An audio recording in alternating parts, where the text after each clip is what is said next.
تو سوال یہ ہے کہ وہ سب انسانوں کی نمائندگی کرتا ہے یا صرف اپنی ذات سے متعلق انٹرپریٹ کرتا ہے؟ اس کا جواب کیسا ہونا چاہیے؟ میں یہ مانتا ہوں کہ ساری انسانیت اور خصوصاً سارے مومنین کی طرف سے اس حقیقت کی نمائندگی کرتا ہے. ایسا نہیں ہے کہ وہ ایک فرد کے لیے یہ بات مخصوص ہو. اب یہ ہے کہ اس زندگی کے اندر جدوجہد کرنے کی ضرورت ہے، مشقت کرنے کی ضرورت ہے، آگے بڑھنے کی ضرورت ہے. ہم کو جو دنیا کی مہلت دی گئی ہے اس میں بہت سر توڑ کوشش کرنی ہے اور حقیقت کو پانا ہے. اس کے بغیر مشکل ہے کہ ہم کو حقیقت کی خبر ہو. اس زمانے میں ایک طرف سے بہت سی مشکلات ہیں اور دوسری طرف سے دیکھا جائے بہت سی آسانیاں ہیں. اندرونی طور پر دیکھا جائے تو روحانیت بہت پاسبل ہے اور ظاہری مجبوریوں کو دیکھا جائے تو بہت مشکل ہے. دونوں باتیں ہیں، لیکن باطنی طور پر روحانیت بہت ہی نزدیک آ چکی ہے. اس میں خوش نصیب مومنین وہ ہیں جو اس کو سمجھے، موقع کو سمجھیں اور موقع سے فائدہ اٹھائیں، عبادت کرے، بندگی کرے. دیکھیں کہ ہمارا دین پیغمبروں کا دین ہے اور پیغمبروں کے نقش قدم پہ چلیں، علم، عبادت، بندگی حاصل کریں تو ہم بھی ان کے نقش قدم پر چل سکتے ہیں. ہادی کا کیا مطلب ہے؟ رہنما. رہنما کے کیا معنی؟ رستہ بتلانے والا. اور پیرو کا کیا معنی؟ اس کے پیچھے پیچھے چلنے والا. مطلب یہ ہوا کہ پیغمبر اور امام جو راستہ مومنین کو بتاتے ہیں تو مومنین ان کے نقش قدم پر آگے آگے بڑھتے ہیں. ان کے کچھ الگ راستہ نہیں ہے، ان کے لیے کچھ دوسری پگڈنڈی نہیں ہے، کوئی ایک شاہراہ صراط مستقیم. اسی پہ آپ چلیں گے تو آپ بھی بزرگان دین کی طرح آگے بڑھ سکتے ہیں. آپ کے لیے کچھ الگ راستہ نہیں ہے، ایک ہی راستہ ہے. بس اللہ کے حضور جانے کے لیے ایک ہی راستہ ہے، اسی راستے پہ چلنا چاہیے تاکہ نجات ملے اور روحانیت کے تجربات حاصل ہوں. ایک بات میں آپ کو بتاؤں کہ قرآن نے رات کی عبادت کی بہت تعریف کی ہے. روحانی ترقی کے لیے بہت سے طریقے ہیں، لیکن رات کی عبادت اور شب بیداری جسے کہتے ہیں، رات کو جاگنا عبادت اور گریہ وزاری میں بہت زبردست انقلابی چیز ہے روحانی ترقی کے لیے. کبھی کبھار مجلس ہو یا اکیلے میں بہت سویرے اٹھیں، آپ 2-4 آنسو بہائیں اور پھر عبادت پہ بیٹھیں، دیکھ لینا کہ کتنی تیزی سے آپ کی ترقی ہوتی ہے. لیکن آپ اگر ایسے ہی نارمل وے میں عبادت پر بیٹھتے ہیں تو اس سے آپ کی ترقی نہیں ہوگی. یہ بہت مشکل چیز ہے. دیکھیں، سوچیں، کوئی بھی بہانہ نکالے خدا کے حضور میں رونے کے لیے، روئے. کوئی مشکل کا تصور کرے، کوئی مصیبت، کوئی خواہش، کوئی جذبہ جو نیک ہو تو اس کو ذہن میں لائیں اور 2-4 آنسو بہائیں، دل کو نرم کرے، پھر عبادت میں بیٹھ جائے تو دل لگ جائے گا. عبادت ہوگی. 1 گھنٹہ آپ کو ایسا لگے کہ جیسے 5 منٹ یا 10 منٹ، پھر آپ کامیاب ہو سکتے ہیں. سورہ مزمل میں بڑے کام کا ذکر ہے اور جن حضرات کو بڑے کام کا تجربہ نہیں ہے وہ پرائیویٹ مشق کر سکتے ہیں تو عبادت کر سکتے ہیں. عبادت کچھ منع نہیں ہے. تو سورہ مزمل میں تفصیل سے بڑے کام کا ذکر ہے. ایک اور بات میں بتاؤں، روحانیت آسان ہوتی تو آن حضرت غار حرا میں نہیں جاتے. روحانیت آسان ہوتی تو موسیٰ جیسے پیغمبر کوہ طور میں جا کے گرے وزاری نہیں کرتے. تو روحانیت آسان ہوتی تو بزرگان دین اتنی محنت اور عبادت نہیں کرتے. روحانیت بہت مشکل ہے، اس لیے کافی جدوجہد کی ضرورت ہوتی ہے. ایک بات اور بتاؤں کہ جوانی میں آپ ترقی کر سکتے ہیں. قرآن سے پوچھیں یا کسی عالم سے پوچھیں کہ آن دا ہول یعنی پیغمبروں کو کس عمر میں نبوت ملی. قرآن آپ کو بتائے گا کہ جوانی کی عمر میں ان کو نبوت ملی. یہ کیوں؟ اس لیے حکمت اس میں ہے کہ پیغمبروں کو تو جوانی میں پیغمبری ملتی ہے اور مومنوں کو جوانی میں روحانیت ملتی ہے. تو جوانی میں ملتی ہے جو کچھ کی ملنا چاہیے. اس کی وجہ ہے اس وقت انسان یعنی اپنی قوتوں سے کمپلیٹ ہو جاتا ہے اور اس کے اوپر روحانیت قائم ہوتی ہے. بہرحال بہت اچھی بات ہے کہ آپ کبھی کبھار مجلس میں بیٹھتے ہیں، کتابیں بھی پڑھتے ہیں، ذکر بھی کرتے ہیں، یہ بہت اچھی علامتیں ہیں. آپ بہت سعادت مند ہیں اور جانتے ہوئے علم و دانش کی روشنی میں، آپ معرفت کی روشنی میں عبادت بندگی کریں گے، ذکر کریں گے تو انشاءاللہ ترقی ہوگی. اور بہت ہی ضروری ہے اس وقت. اور آپ کو ایک بات اور بتائیں کہ دنیا کے اندر بڑے بڑے ممالک میں سائنس یا کہ سائیکک یا کسی اور نام سے روحانیت ابھر رہی ہے. یہ بہت یعنی اہم بات ہے. روحانیت اس عنوان سے نہیں، اس نام سے نہیں، کچھ اور نام سے. کچھ لوگ تو ٹیلی پیتھی میں لگے ہیں، کچھ لوگ سائیکک کے نام سے، اور کچھ لوگ سائنس کے عنوان سے اس میں لگے ہوئے ہیں اور کافی کامیابی ہو رہی ہے. آپ پوچھیں کہ یہ کیوں؟ روحانیت دو طرح سے دنیا میں آئے گی، ایک مومنین کے وسیلے سے اور ایک دوسرے لوگوں کے وسیلے سے. آپ مجھ سے پوچھیں کہ روحانیت دوسرے لوگوں کو کیوں؟ دوسرے لوگوں کو جو روحانیت آئے گی وہ معرفت کے عنوان سے نہیں آئے گی، سائنس کے عنوان سے آئے گی. وہ اس کو سائنس کے طور پر یوز کریں گے اور دنیا کے لیے یوز کریں گے تو یعنی عقبہ ان کو یعنی آخرت ان کو نہیں ملے گی، خدا نہیں ملے گا. وہ بہت آگے بڑھیں گے.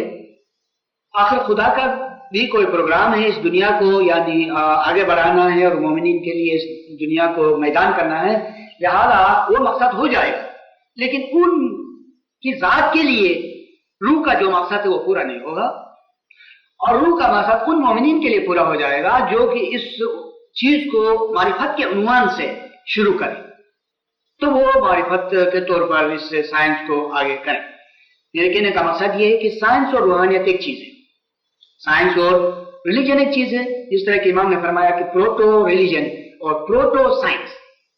جو سائنس بالکل کلیئر ہو چکی ہے، اس میں شبہ نہیں ہے، بالکل رائٹ وے پہ جاتی ہے، وہ سائنس اور ریلیجن ایک ہے.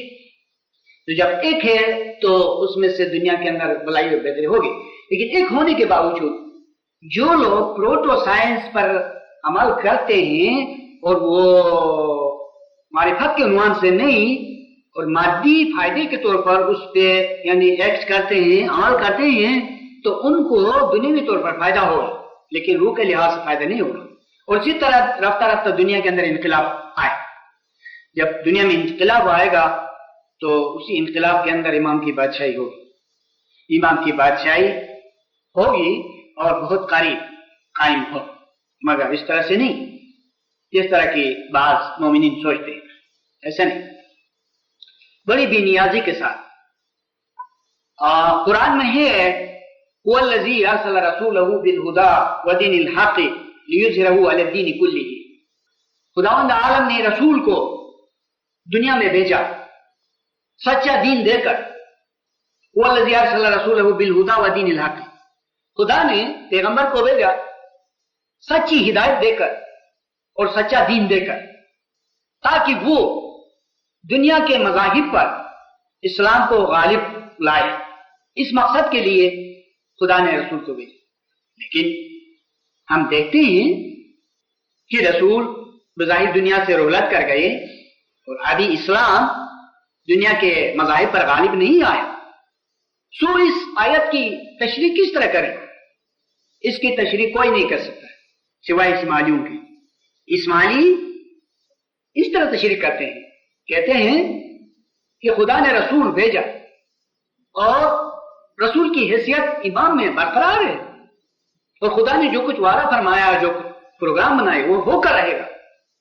رسول کا مشن چالو ہے امام کے وسیلے سے اور باطنی طور پر، اور اسلام دنیا کے مذاہب پر غالب آئے. لیکن کس طرح آئے گا؟ وہ اس طرح آئے گا کہ دنیا کی طاقتیں آج اسلام کے مطابق کام کر رہی ہیں، اسلام کے مقصد کے لیے کام کر رہی ہیں. یعنی دنیا کے اندر ایک ایسی ملت قائم ہوگی، ایک ایسی یونٹی ہوگی کہ وہ ایک نظر سے دیکھا جائے تو سائنس اور دوسری نظر سے دیکھا جائے تو مذہب یہ تیسری نظر سے دیکھا جائے تو انسانیت، تو چوتھی نظر سے دیکھا جائے تو ترقی. تو اسی طرح سے دنیا کے اندر ایک یونٹی قائم ہونے والی ہے، اور وہی اسلام کی غالبیت ہے. کیا ہم اس میں یہ تصور کر سکتے ہیں کہ اسلام غالب آئے گا تو اس وقت اسلام وہی ہوگا جو رسول اللہ کے زمانے میں تھا؟ نہیں. اسلام کا رنگ ہر وقت بدلتا ہے. اسلام ایک ترقی کا مذہب ہے. اسلام ریلیجن آف نیچر، اسے مراد کی یعنی جس طرح نیچر یہ ہے کہ ایک بچہ یعنی بڑھتا ہے اور جوان ہوتا ہے، پھر بڑی عمر کو پہنچتا ہے، یا کسی طرح درخت ہے، ایک گٹھلی ہے، پھر ایک پودا ہے، پھر چھوٹا درخت ہے، پھر بڑا درخت ہے، ایک بہت بڑا درخت ہے. یہ نیچر. تو اس نیچر سے مراد یہ ہے کہ اسلام آگے بڑھے گا، ترقی کرے گا، بہت ترقی کرے گا. کیا میں دوسری حدیث بتاؤں کہ اس کے موافق آپ کو پتہ چلے کہ ان الاسلام بدأ غریبا وسیعود غریبا. اسلام بگننگ میں اجنبی تھا، اس کو سوائے مومنین کے کسی نے نہیں پہچانا، اور آگے چل کر اپنی سپیڈ میں اور اپنی ترقی میں ایک دم سے پھر اجنبی ہو جائے گا، اور جس کو مومنین سمجھیں گے کہ یہ اسلام، اور دوسرے لوگ نہیں سمجھیں گے. آج اسلام اسمالیت ہے، یہ اجنبی ہو چکا ہے، اس سے اور اجنبی ہو جائے جس کو لوگ نہیں سمجھتے. آپ سپوز یعنی کہ اسلام کے اندر کتنے فرقے ہیں، کون سا اسلام، کس میں اجنبی ہے؟ اجنبی ہے تو اسمالیت میں اجنبی ہے، اور اہل شریعت میں اسلام تو اجنبی نہیں ہے، وہی ہے جو 1400 سال پہلے تھا. تو اس اجنبی سے مراد یہ ہے کہ یعنی یہ ریلیجن آف نیچر ہے، یہ فطرت ہے. بہرحال اتنی ساری باتوں کے بعد میں رکتا ہوں، اور کوئی مناسب سوال ہو یا ضروری سوال ہو تو پوچھا جا سکتا ہے. شکریہ. اور پھر